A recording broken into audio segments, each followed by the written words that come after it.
What could one church do if they wanted to make an impact in their community and really make a difference in the area of fresh produce availability to those who need it most? Hi, I'm Richie Brower. Welcome back to Serve Cafe, where today I'm in Wenatchee, Washington at The Edge Garden with a great story that I can't wait to share with you. Open the eyes of my heart, Lord. Open the eyes of my heart. I want to see you. I want to see you.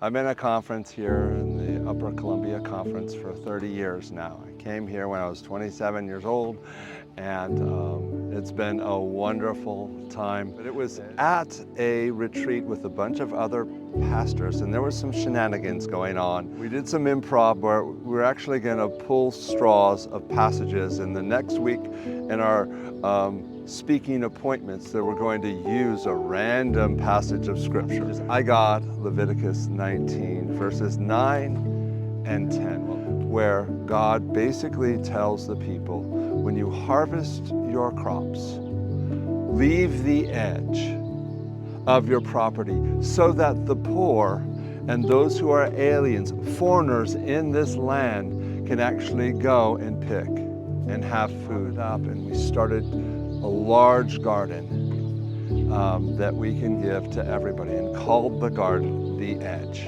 It's for everyone to come and pick. When Pastor Troy came 3 years ago, he mentioned that he wanted to actually start a community garden, and he knew the manager here at Avamere. It was Avamere then, and his name was Gil, and he was at our church. And so Gil said, "Hey, I have a big weed patch in the back of the assisted living facility, and it's not doing anything. What do you want to do with it?" And so Troy got the big idea of starting a community garden. And unfortunately, he found me. We have a lot of fun here, and the elderly people that live here have a great time coming over. If I find a need, then that's what we do.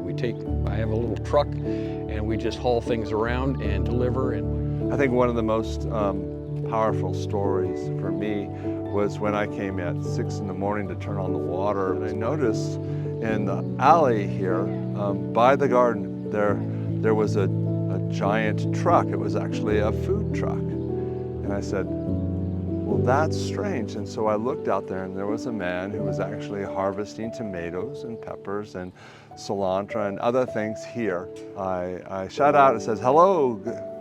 You know, and anyway, it was when I shot out, he was a little startled, and he felt like he was embarrassed because he was in a garden grabbing things for his business.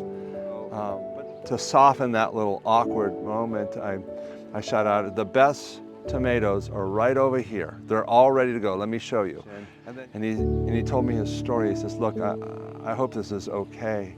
He says, "I need some extra tomatoes, and I do need cucumbers, and I do need the peppers." And I said, it's so a blessing for me to be able to come and get a few extra, because like I have kids and they're all playing sports and they have to have shoes. And he looked at me and he says, "Do you have any idea how 3 kids' feet can grow at the worst time?"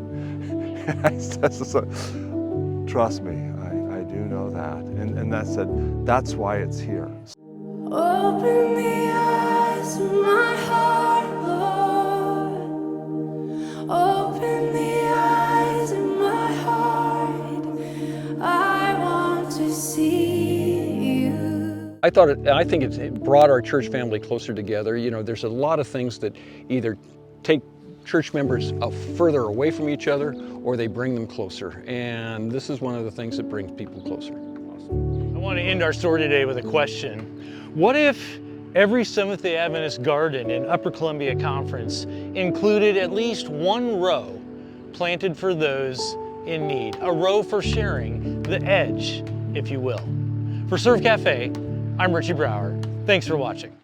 To see you high and lifted up, no shadow.